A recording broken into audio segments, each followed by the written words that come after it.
20 English phrasal verbs with get from espressoenglish.net.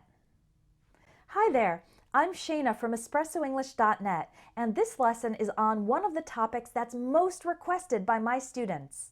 It's all about phrasal verbs with the word get. We have get off, get by, get along, get over, get back, and lots more.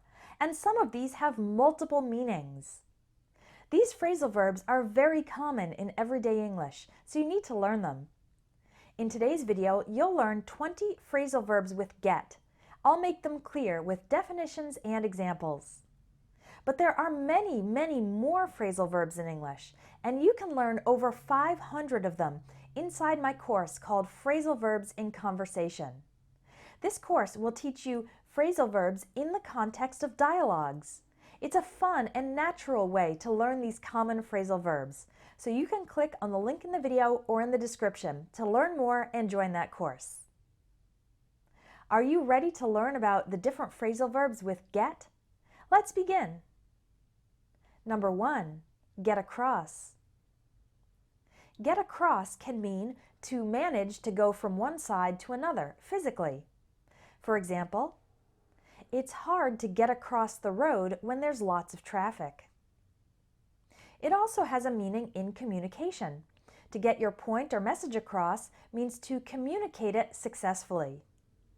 For example, the preacher used a powerful story to get his message across. Number 2, get along.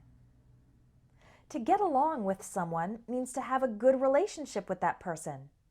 And if you don't get along with someone, it means there's conflict and irritation in the relationship. For example, I get along with all my brothers and sisters. I don't get along with one of my coworkers. He's just so annoying. Number 3, get around. One meaning of get around is to manage to go places physically. For example, the subway makes it easy to get around New York City. After she broke her leg, she used crutches to get around the house. The expression get around to doing something means to finally manage to complete that task, often when we're having difficulty because we're so busy. We often use it in the negative form to say that we haven't had time to do the task yet. For example, there are 56 emails in my inbox. I haven't gotten around to replying to them yet. Number 4, get away. To get away means to escape. For example, the dog got away from me at the park. We can also use it for taking a short vacation from work, school, or from other responsibilities of daily life. For example, we're hoping to get away to the mountains this weekend. Number 5, get away with. If you get away with something, it means you do something wrong or bad, but you escape the consequences.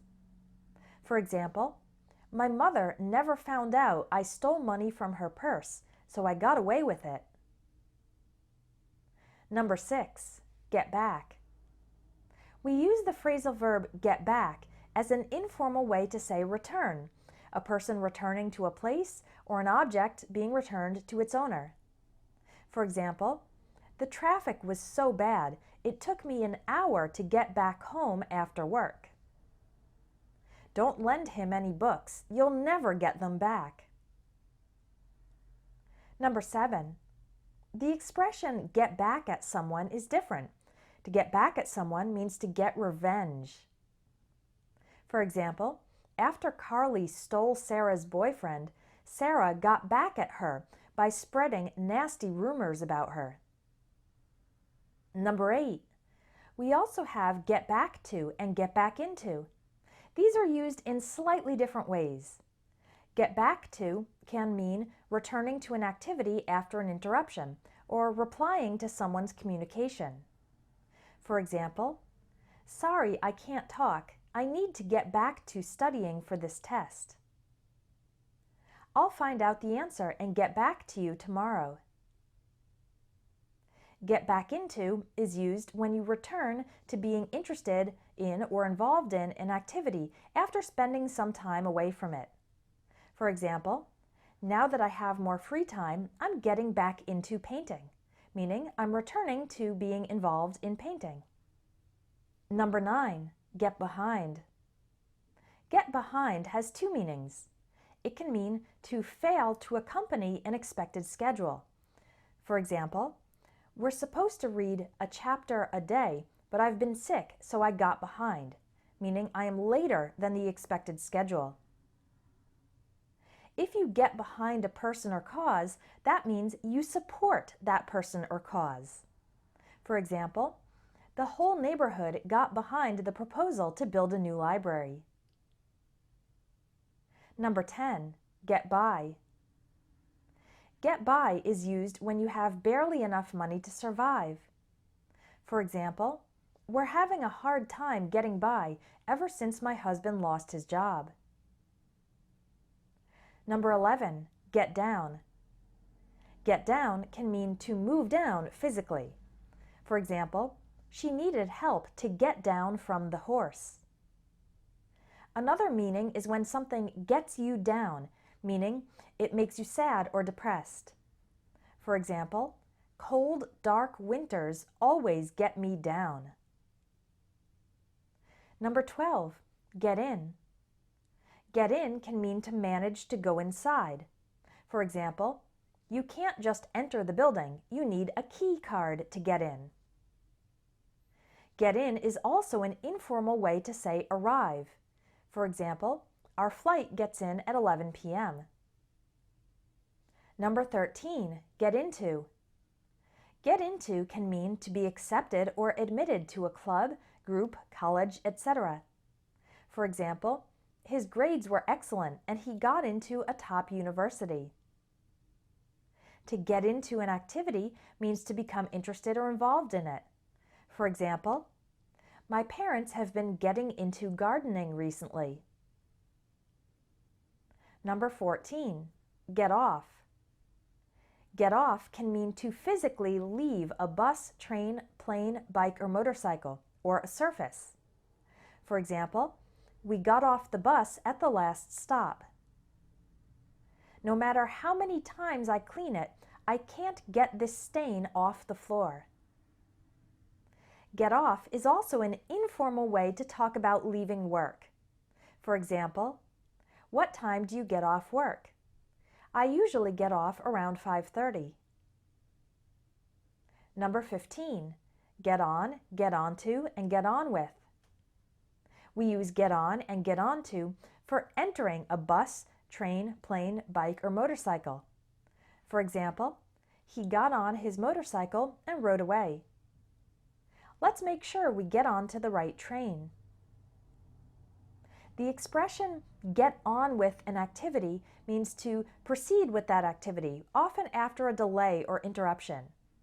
For example, I told my kids to stop playing video games and get on with their chores.